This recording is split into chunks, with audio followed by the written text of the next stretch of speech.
Oo, 15% na dapat tayo. Mm. Ano, ipa 15% na natin. So, Ayun. ayun. So, ano? Alright. Alright!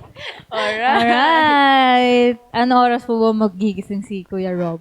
Anong oras Ano kaya? ba? Ano ba? Anong oras na ba? Anong oras? Di natin alam po. Anong oras na, Evan Loves? Anong oras na, Evan Loves? Sige nga, comment check. Comment check! Let's check kung anong oras na.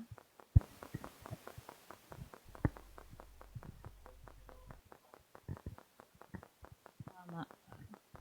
6 p.m. na. Okay, 6 p.m. 5:53. Thanks. Time check. Anong oras na? Oh. 53, 54. Wow. Thank Ka-countdown you. sila. Yun. Yun. Yun! Yun! Alright. Alright. Ikaw, ano ba ano? Pinagkakabalam sa school right now? Sa school, more on like, yung gagawin kasi namin ngayon, mag-ano kami, magpe-present kami kung anong pwede naming i-market. Yeah. Ano na, may naisip ka na pwedeng i-market? Ano? Eminem. Grabe naman! Ano, may naisip ka na? Ano ba yun? Alam mo yung para Ano? sa brain na parang Ah. Ano, kaya mo yan? Ano? yung para sa brain na para maano yung ano mo. Maano? It's good for the students para yung brain memory nila. Para mga Ano ginkgo tawag doon? biloba, Ayun, mga yung ganon. ginkgo biloba. Yan. Para sa students. Ganun. So, ayun yung iniisip namin. Di ba, syempre, kailangan innovative. Kailangan kakaiba. Ano yung kakaiba dun sa product nyo? Kakaiba dun sa product namin, si ma'am, Si Ma'am. hindi ano? Anong kakaiba dun sa product na kayo, parang naisip nyong, ano. Actually, hindi pa kami nag-meeting dun. So, wala pa talaga. So, ano kayo? Idea lang yun. Suggest kayo, my loves, ano bang pwedeng, Nag-iisip, ano doon? nag-brainstorm pa kami. Oo. Thank you, Miss Abby, sa thumbs up. Thank you, P. Thank you. Ikaw naman, Charm. Anong pinagkakabalahan mo sa school? Recently, kakatapos ko lang ng station. Station kasi tinatawag namin kasi rotation na kami. Pupunta kami iba't ibang field ng VetMed. Then yung last station namin, inassign kami sa government agency na Office of City Veterinarian yung tawag. Tapos, ang ginagawa namin, syempre, yung mga mamamayan, kung ano yung kailangan nila, i-cater namin. Wow, ganon. Nagde-deworm kami, nagtuturo kami ng anti-rabies vaccine, ganon.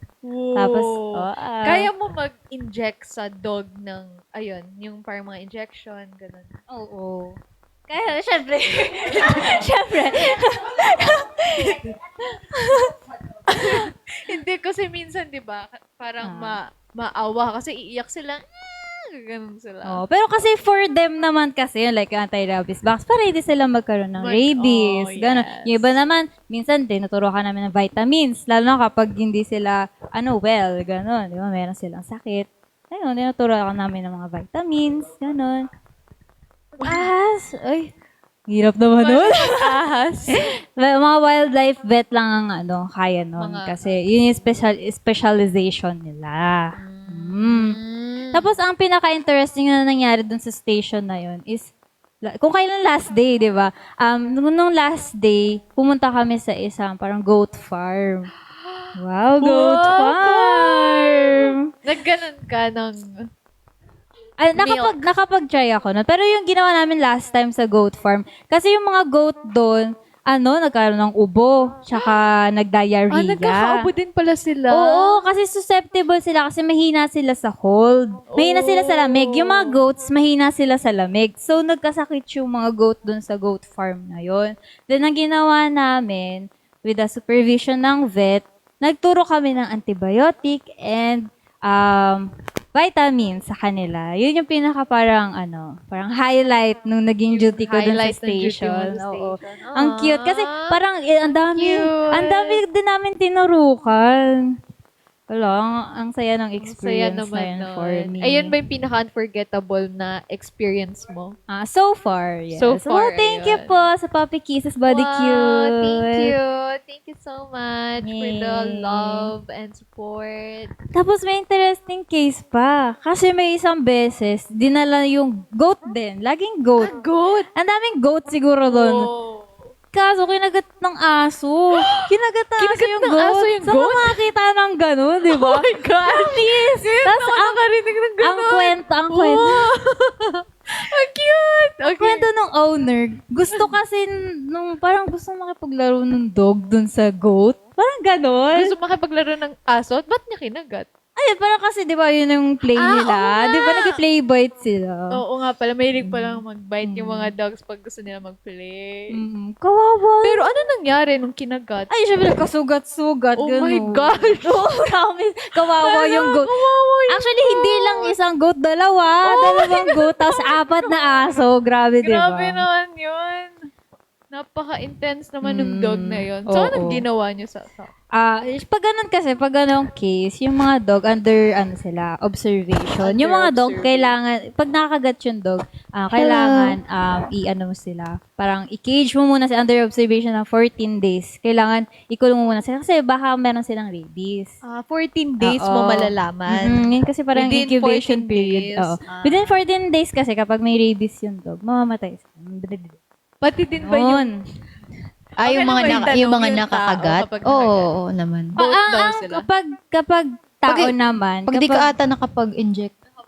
kaya kailangan kapag nakagat ka, papa-inject ka agad. Oo. Pero kapag late na, lalabas na yung symptoms, wala nang Mahirapan cure doon. na. So, oo. prevention lang talaga kapag rabies. Ayun. Speaking of rabies, parang nung nakaraan nagkaroon ng World Rabies Day, tapos nagbigay ng mga free vaccination sa mga clinic. Like, ano ba yun? Nung Friday, September 26, tama ba? Yun. Bakit ba? Kasi ano din, I'm awareness din sharing kasi. awareness. Sharing awareness lang. We're sharing awareness. So, ayun, ang ginawa namin dun sa goat, tinurukan din namin anti-rabies. Ayun. Umiyak Tapos- ba yung goat? Hindi, nasaktan lang siya. Oo. Kawawa kasi, no? Oo nga eh. Pag animals, di ba? Parang ang hirap niya. Di natin alam yung utak nun eh. Ganun, sa amin po kasi, tinuturo sa amin yung parang proper, proper handling para paano sila, hindi paano- masasaktan, pero Ah. restrict sila sa movements, ganon. Kaya, ayun po, ganun yung ginagawa namin. Yes, kasi nga yun nga, vet med Ayun po yung ang Vetmed po si Charm, kaya marami siyang alam about sa mga pet care. so, dyan. Sa mga aso dyan. Magpa-vaccine na kayo. Sila kayo kay Char. So, ilang percent na ba yung pagmamahal natin? Pabuti natin ng 15 yan. Oo nga, yung pagmamahal namin. 13%. 13%. 2% Na guys, send na kayo ng pagmamahal. Go! Kaya mo daw ba magpagaling ng dinosaur? Ano ako, mahirap na extinct ng dinosaur. Paano na ba yun? Ay, Oo, na lang yun sa museum eh. meron pa ba? Alam ko wala na eh. Kung may dinosaur, baka extinct na tayo, ting. Ano? Ano pa ba yun? Ay, hindi. Eto. Ano ba yun? Alam ko meron pa nun eh. 15 na natin to. Dahil? Crocodile? Ay, oo, may croc. Kaya, nag-ano rin kayo na?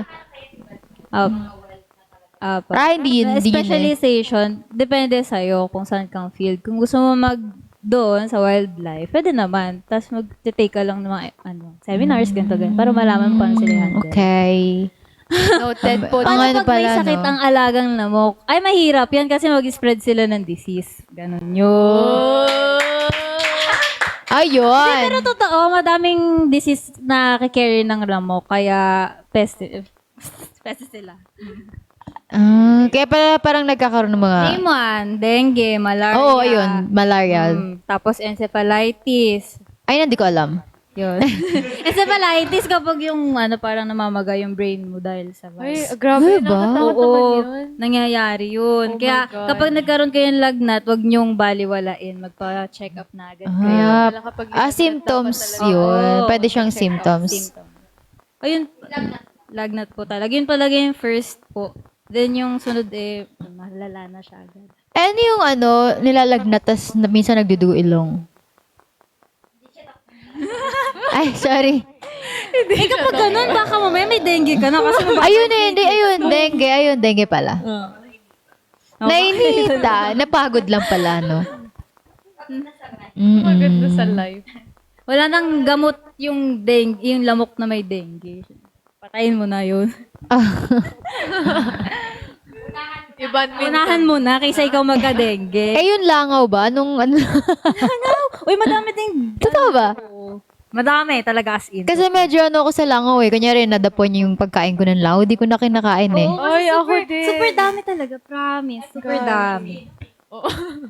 Ay, coach, meron pong kumakain pa din kahit nalangawan na. Totoo. Kunyari, nadapo. Like, kunyari, ganyan na ganyan lang. Tapos umalis agad. Ay, okay lang. Tapos kakainin niya pa din. 5 seconds. Parang 1 second. Sumalis na agad. Tapos kinain niya. Sipin nyo na lang kung saan dumadapo yung langaw. Ayun nga eh. Sipin nyo, baka sa poop, kung saan. Kaya wag talaga. Pero may mga kumakain pa din ah. Mga sila. Nilalaban. Matitibay yung mga sikmura. Oo, kasi... Baka di lang sila maarte kasi. Oo. Oo, hindi naman sila si Rhea. Ay, okay. Pag kinagat ka ng goat. May ganong cases, pero depende kung ano yung behavior ng goat bago siya makagat. If aggressive siya, pwede magkaroon ng rabies din kasi ang goat. Parang aso lang din.